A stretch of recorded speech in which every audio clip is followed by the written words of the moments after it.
I'm Wes from Recommended Playing, and this guide is going to take you through equipment progression while using a hunting horn in Monster Hunter Rise Sunbreak. If you're playing through the base game, you should use the defender weapons and black belt armor to get you through low and high rank and into Sunbreak's content. If you wish to forgo the catch-up mechanics for whatever reason, you should use the base game equipment progression videos on the channel. There will be links in the pinned comment and video description.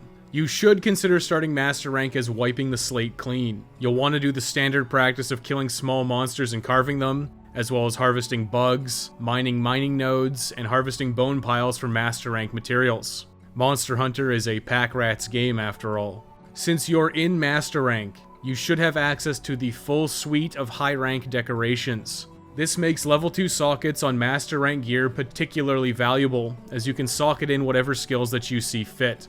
Level 3 sockets can also fit level 2 decorations, so you can consider 3s as slightly more versatile 2s. For your buddy gear, it really does not matter. Anytime you forge some new weapons or armor for yourself, just use the scraps to outfit your Palamute and Palico buddies. Status weapons are usually my preference, but Poison especially feels pretty weak in Master Rank. Consider status, but just outfit your buddies with easy upgrades. Do not go out of your way for anything buddy related. Just go with the flow. As for talismans, I'll be sticking with a Speed Eating 2, Fire Resistance 1, 2 level 2 socket talisman. This is just a convenient way to get whatever skills you're interested in into your gear. If you wish to follow this guide pretty much exactly, you should use any talisman with 2 level 2 sockets. If you have a better talisman, or you have one that you really like, you should make a judgment call and use that instead. Realistically, your talisman doesn't matter too much. Of course, these are merely suggestions. Every Monster Hunter game has gotten progressively easier, and if you want to be a fashion hunter, be my guest. Sunbreak is pretty easy overall. Hunting Horn and standard core skills apply, which ends up being exactly one of them. Horn Maestro is the only Hunting Horn specific skill. You can easily pick it up by socketing it in a level 1 decoration slot. Easy peasy. From there, there's a few styles of Hunting Horn you can play. You can lean into a more support role by incorporating skills like Wide Range. With Wide Range, all of your healing items will benefit your allies. This will allow you to keep those pesky triple Carters alive when you're playing online. Just a bit of a note here, but if you're playing solo, you should not bother incorporating any of these online-only support skills. If you want to do a support style, Wide Range is absolutely essential. You can get increased synergy from skills like Speed Eating to consume items faster, and Quick Sheath to get into a position to heal faster. And before you start typing up a storm about how you can do good damage as a Hunting Horn user, you're not just a support weapon, I know, which is why alternatively you can go into a more damage-oriented role.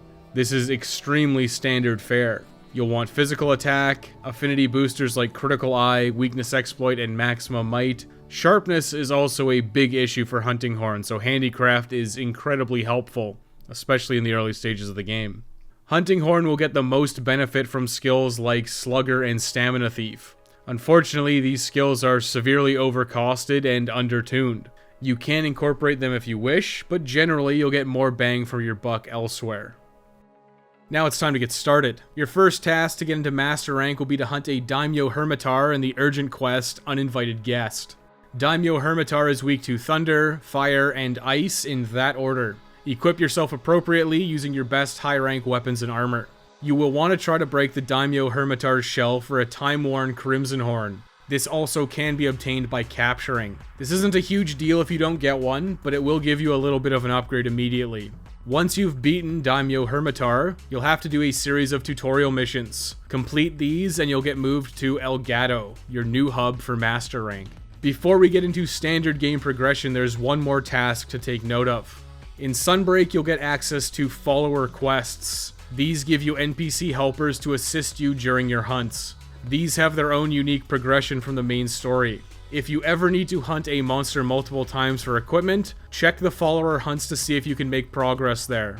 Eventually, you will want to complete all of these as there are weapon and armor recipes unlocked from them. Most of these are pretty lackluster and skippable, but for completion's sake, you'll want to complete every quest eventually. Now on to the main story.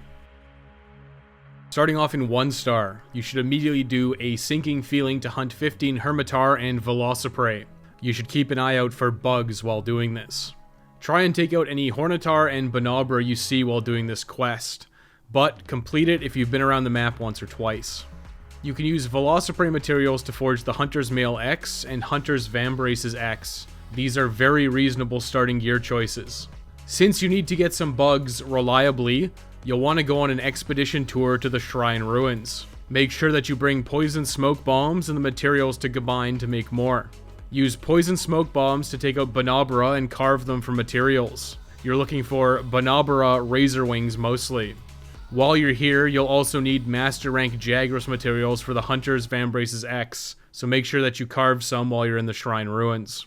Once that's all complete, you can forge your first hunting horn in Master Rank. This is the Vincello du Black. This has strong attack, decent sharpness, a little bit of dragon element, and a 3-1 socket pattern. Not a bad starter. Alternatively, if you prefer, you can forge the Kimura Warrior Flute. Both of these hunting horns are pretty solid options, so pick whichever you prefer and build it. Now it's time to test it out. You should make sure to hunt a Daimyo Hermitar again so you can forge the Hermitar Coil if you didn't get the materials from your first hunt. The Hermitar Coil provides handicraft and has strong sockets. This is a great pickup as a hunting horn user. Finally, you should hunt Kuluyaku in Need a Hunter ASAP. The entire set is a consideration for a hunting horn user. However, your main upgrades are the Kuluyaku Helmex and the Kuluyaku Greaves X because they tie in with the Hermitar and Hunter's set. If you like the look of the whole Kuluyaku set, you can go ahead and use that instead.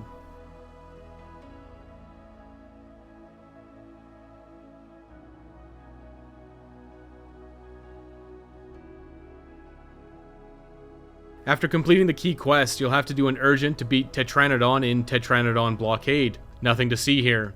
Simply move to the next set of key quests. Unfortunately, you don't have many or really any upgrades at this tier. This means your best course of action is simply to complete the easy quests. Start with Redacted to hunt 2 Great Rogi. Gemming in poison resistance here will help quite a bit. Afterwards, hunt Lagombi and Great Baggy in Burr plus Zzz equals. This is another easy quest, and Great Baggy materials will be used in a future armor set. Once those 2 key quests are complete, you can do the Urgent. This is Scarlet Tengu in the Shrine Ruins to hunt a new subspecies, Blood Orange Bishaten. After beating Blood Orange Bishaten, you can move on to Master Rank 2-star quests. Master Rank 2-stars offerings are pretty mediocre, but there are some considerations. Starting off, you'll want to hunt Rathian in the Queen's Garden. The Queen's Cordmaker Plus is a decent alternative hunting horn for you to consider. You'll gain attack power and sharpness and get more useful fire damage over Dragon. You will lose a very valuable level 3 socket though. You will probably want to use the Queen Cordmaker, so build it up as soon as possible. Next, Rathian has a few support style offerings. You can look at the Rathian Mail X, Rathian Braces X, and the Rathian Coil X. Are these better than your current set? Arguable. You can consider them options, but otherwise you can move on to the next key quest. You should hunt Keizu next in the Alabaster Devourer. Keizu also has a hunting horn line you can consider. It's comparable to the Queen Cordmaker, and it does get an upgrade reasonably soon-ish. You can consider it, but if you built the Queen Cordmaker, you should probably skip this one. After those 2 key quests, you can go ahead and provoke an Anjanath's Wrath to hunt an Anjanath. Anjanath's set is mostly mediocre, but you can consider the Anjanath Vambraces X as a hunting horn user. I probably wouldn't go out of my way to farm for this, but you can build it if you choose. Now you can move on to the next set of Master Rank 2-star quests. Your options here are definitely not great. Noticing a running theme. You should complete Shrine Ruined to hunt Great Izuchi and Rathian. This is for more Rathian components you may need, and it's easy. Next, you should complete Messed Up Situation to hunt Juratotus. You can forge a Kimura Warrior Flute Plus here using Juratotus materials. This is a reasonable upgrade if you skipped over the Keizu and Rathian options. The Kimura Warrior Flute Plus is pretty solid. Now you should have your Urgent, but if you wish, you can look at hunting Bishaten in Sour Grapes. This is an optional quest, but the entire Bishaten set is a decent option for support-style hunting horn. Should you build it? Doubtful, since there are greatly superior options for both support and damage sets in the upcoming tier. This is a choice you can make if you wish, however. Otherwise, you should head directly to the Urgent. This is a rocky rampage to hunt Garangolm. As a hunting horn user, the only reasonable choice here are the Golem Greaves. These give Stamina Thief and Slugger with some good socket options. Stamina Thief and Slugger are generally not great skills, but you can grab these for the versatile sockets. You will get value out of all the skills on the set as a hunting horn user. You're done with Master Rank 2-star now. Onwards to 3-star quests. Finally, some good quests, monsters, and equipment. Without a doubt, you should start with Shogun Cianatar in the quest My Cianatar Gently Weeps. Shogun Cianatar does have a hunting horn, but it's not really worth looking at. Instead, you should be looking at Shogun Cianatar's amazing armor set. This entire set is a very solid general-purpose Blade Master set. You won't get full value out of skills like Marathon Runner, but the Handicraft and Critical Eye are very solid choices. You should mostly consider the Cianatar Helm and the Cianatar Coil as they offer the best skills and good socket options. The rest of the set can be built at your discretion. After Shogun Cianatar, you should hunt Barioth in White Knight on Ice. You should definitely forge the Barioth Male X and Barioth Vambraces X. These have a solid core skill set as well as having great socket options. You will need Supple Peels, which are from Zamites in the Frost Islands. Head there to carve Zamites if you need the materials. You can tie the Cianatar and Barioth sets together with the Golem Greaves for a solid armor set that's very versatile for pure damage, or a mixed style damage support set.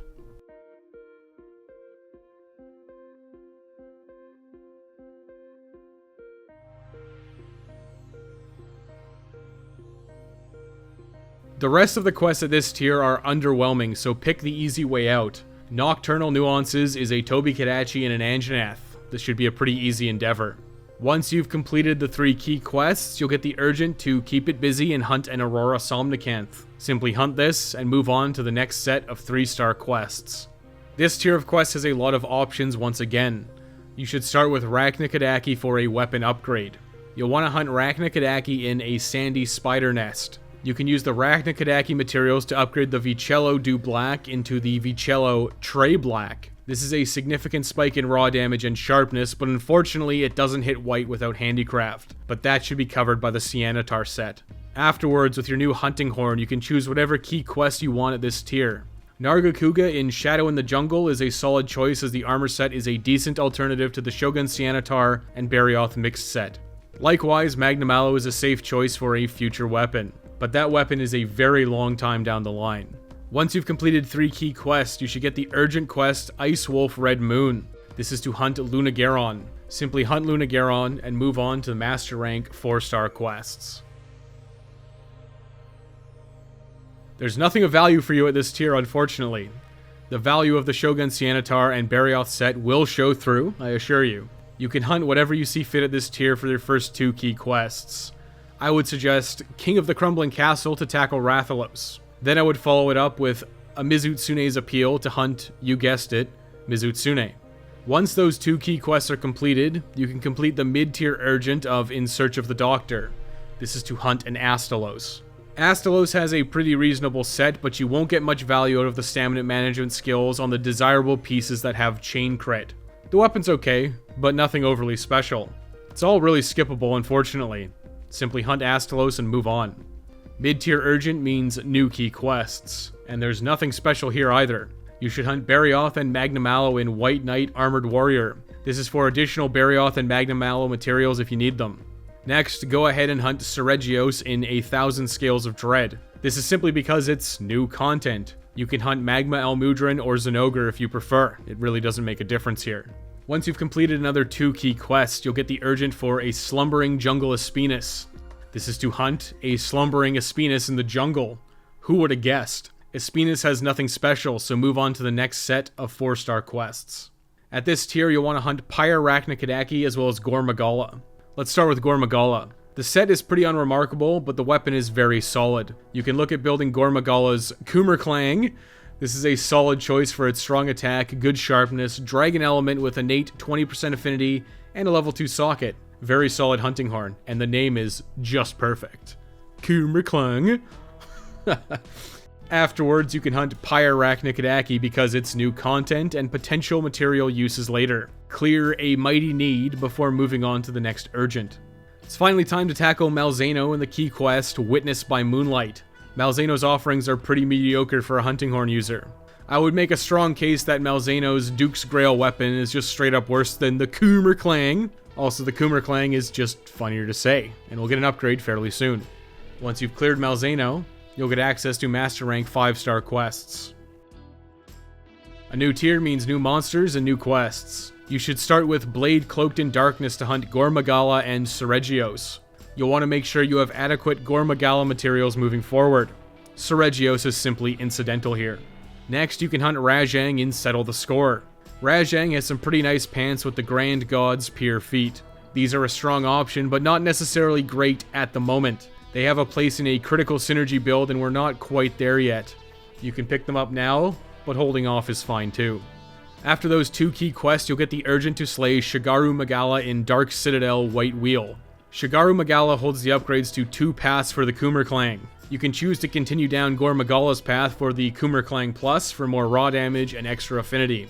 Alternatively, you can upgrade it into Le Sepulture for lowered attack, but increased Dragon Elemental and affinity.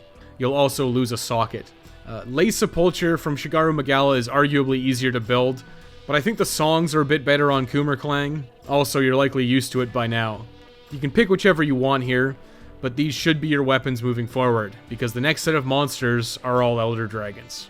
You can hunt whichever 2 of the big 3 that you want. Chameleos is the easiest, and Teostra is likely the hardest, but has the best rewards. You should get Chameleos out of the way first with Leave No Trace behind. Some of Chameleos' armor pieces may be interesting to you, but mostly just hunt it and move on. Now for the big meat of the matter, Teostra. You should hunt it in Burn Brighter Than the Sun. Teostra's main offerings are the Kaiser Crown X and Kaiser Mail X for strong critical eye, Master's Touch, and critical boost offerings. These are tied nicely with the Grand God's Pure Feet for maximum critical boost. This has further synergy with the high affinity weapons like Kummerklang or Le Sepulture. Once you've cleared the final key quests, you'll get the urgent for Proof of Courage. This is to hunt Geismagorm, the final boss of the main story. After you complete the quest, the credits will roll and you'll have finished the main story of Monster Hunter Rise Sunbreak. You'll be given a new task and a new urgent to slay an afflicted Arzuros. Honestly, this Arzuros may be the hardest monster that you fought so far, as it's mastered the art of move forward quickly, the hardest move to deal with in all of Monster Hunter. It is still just an Arzuros. This should be a relatively painless hunt. This will unlock a new series of quests, the Anomaly quests. These provide materials to push all of your weapons to a final tier. A lot of the upgrades are barely worth anything. We're talking like 10 raw damage and 2 element, but upgrades are upgrades. New tiers of Anomaly quests will become available as you improve your master rank. Let's briefly talk about Geismagorm before we move any further though. Geismagorm's weapon has negative affinity but strong raw and decent dragon element. This weapon has very high purple sharpness, which is desirable on Hunting Horn. You can consider Geismagorm's Hunting Horn, but honestly, I like high affinity, so I would call this skippable. The damage and sharpness is really high though. Armor-wise, there's some juicy pieces to sink your teeth into. First up, the Archfiend Armor Ura, the Waist, has Weakness Exploit 1 and Chain Crit 2 with a level 4 socket. The Waist having Chain Crit 2 also means it's the most expensive piece, requiring a rare Abyssal Dragonspire. This will be worthwhile to build though. The Archfiend Armor Ballo, the chest armor, also has Weakness Exploit and Chain Crit 1 with a level 3 and level 2 socket. Personally, I prefer the Kaiser Mail to this, but if you want to maximize Chain Crit, this is a solid piece to consider. The helmet has Weakness Exploit 1, Resentment 2, and a level 4 and level 2 socket. These aren't bad options, but I would consider this generally outclassed by the Kaiser Crown once again, at least for now. The arms and legs have Geismagorm's unique skill, Dereliction. Dereliction increases your elemental and status values when using the red scroll, and when you swap scrolls, you can recover health. I have quite literally, and will never use skill switching in Sunbreak, so your mileage is going to vary. You can consider pieces or this whole set, but generally these large monster fights aren't that fun. They're giant punching bags. You'll have to do whatever quests you see fit to reach Master Rank 20 for the next Urgent. You can farm for whatever you see fit here. The follower quests are good options to progress those for new recipes. Alternatively, you can continue to farm the endgame dragons, or just wantonly slaughter easy monsters to raise your Master Rank. Once you get to Master Rank 20, you'll have to fight Wind Serpent Ibushi in the urgent quest, Retribution. Wind Serpent Ibushi is underwhelming just like in high rank. Not even worth talking about. The next urgent is at Master Rank 30. You may want to see a new tier of anomaly quests, or just continue doing whatever you feel like. At Master Rank 30, you'll get the urgent quest for Spine-Tingling Divinity Reprise. This is to slay the Master Rank version of All-Mother Narwa. Riveting once again. As a Hunting Horn user, unfortunately, there's nothing here for you. Hunt Narwa and continue improving your Master Rank. Now you'll get a new tier of anomaly quests to take a gander at, otherwise just get to Master Rank 50. At Master Rank 50, you'll get the Urgent for Pierce the Heavens. This is for Furious Rajang, a slightly more aggressive Rajang with a slightly altered moveset. Furious Rajang has a unique upgrade path compared to Rajang for weapons. Furious Rajang's weapon is a decent choice if you like the look of it. Personally, I would consider it for its strong purple sharpness and good socket options. It is missing a level 2 Rampage decoration slot, which is a little bit important for endgame damage, however. Furious Rajang's armor set is actually not that great for a Hunting Horn user. A few pieces have Furious Rajang's unique skill aptly named Furious. You build Rage in a red scroll and then you swap to blue for a temporarily unlimited stamina, and some status bonuses. Personally, I don't skill swap, and unlimited stamina isn't overly useful for a Hunting Horn anyways. Your next Urgent is at Master Rank 70. It's starting to feel like torture clearing quests we've beaten a dozen times now. You'll get the Urgent for Crimson Glow Valstrax, our friendly neighborhood rocket dragon. The armor is exactly like high rank. It's fine, but I personally don't think it's worth building, and it's definitely only worth using when you're using a raw or dragon weapon. I prefer general purpose sets, and I don't necessarily like using equipment with specific activation criteria. Your mileage will vary. The Crimson Glow Valstrax Hunting Horn is a solid choice for a Dragon Element Hunting Horn. You can consider building it if you wish. This has a strong raw and dragon attack and very solid white sharpness with good sockets. Otherwise, continue raising your Master Rank. At Master Rank 100, you can finally fight Scorned Magnamallow. Scorned Magnamallow's Hunting Horn is a strong general purpose hunting horn. It has decent raw damage, purple sharpness, and blast element, which is a good on pretty much everything. Next, you have strong socket options and some okay songs. This is a solid choice, and rightfully so, since it's the last monster in the game. The armor's fine. It has more skill-swapping nonsense and activation criteria skills. I'm not overly interested, and by the time you've made it to Scorned Magnamallow, well, you should know what you want and what's good in Monster Hunter. That's equipment progression for Hunting Horn. At this point, you should be well equipped to handle whatever extra content appears after Master Rank 100 and in future content updates. You should know what good gear looks like moving forwards. Thank you for watching. If you had a good time, you can subscribe for more extremely detailed guides like this one. Likes and comments also always help. If you want to support the channel, you can use Super Chat during live streams or use Super Thanks on this or any one of my videos. I'm not picky. Becoming a channel member is also a great option. Hey, you could even subscribe to YouTube Premium. This gives you ad-free viewing on all of YouTube, and every channel you watch gets a little slice of that pie. The Patreon is back live. You can support the channel at patreon.com/recommendedplaying. Every dollar adds up, so please pledge if you find the videos useful. See you next time for light bowgun equipment progression.